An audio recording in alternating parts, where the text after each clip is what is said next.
Ada dua legenda di balik Gunung Tidar. Legenda pertama menceritakan tentang paku bumi tanah Jawa. Dalam legenda ini, masyarakat tradisional Jawa meyakini bahwa Gunung Tidar adalah paku bumi di tanah Jawa. Konon dahulu Pulau Jawa berbentuk seperti perahu yang selalu terombang-ambing oleh gelombang laut dan sewaktu-waktu bisa terbawa arus laut. Paku bumi yang kemudian berubah menjadi Gunung Tidar itu diyakini ditancapkan oleh seorang dewa dari kayangan. Sejak saat itu, Pulau Jawa dihuni oleh bangsa jin dan masyarakatnya sebagian besar memiliki ilmu kanuragan. Nama Gunung Tidar berasal dari dua kata bahasa Jawa, mati lan modar. Kalau tidak mati, ya mampus. Konon saat itu Gunung Tidar menjadi pusat kerajaan gaib di Pulau Jawa karena dihuni oleh serangkaian bangsa jin, sehingga siapapun yang masuk ke area Gunung Tidar dipastikan akan tewas.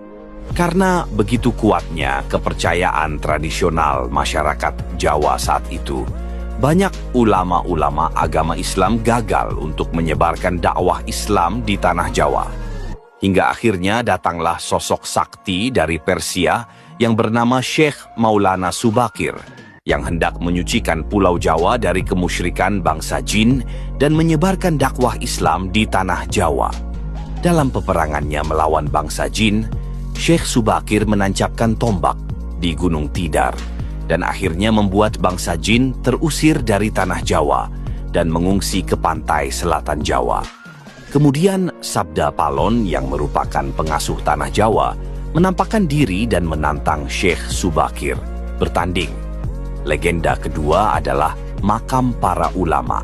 Seperti yang telah disebutkan sebelumnya bahwa Syekh Subakir adalah ulama yang didatangkan dari tanah Persia.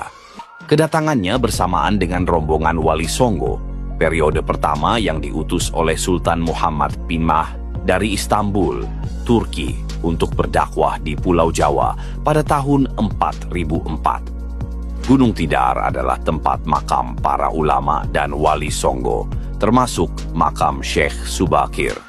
Selain sebagai tempat wisata, Gunung Tidar ini juga kerap didatangi oleh masyarakat Jawa tradisional yang hendak berziarah dan mencari wangsit.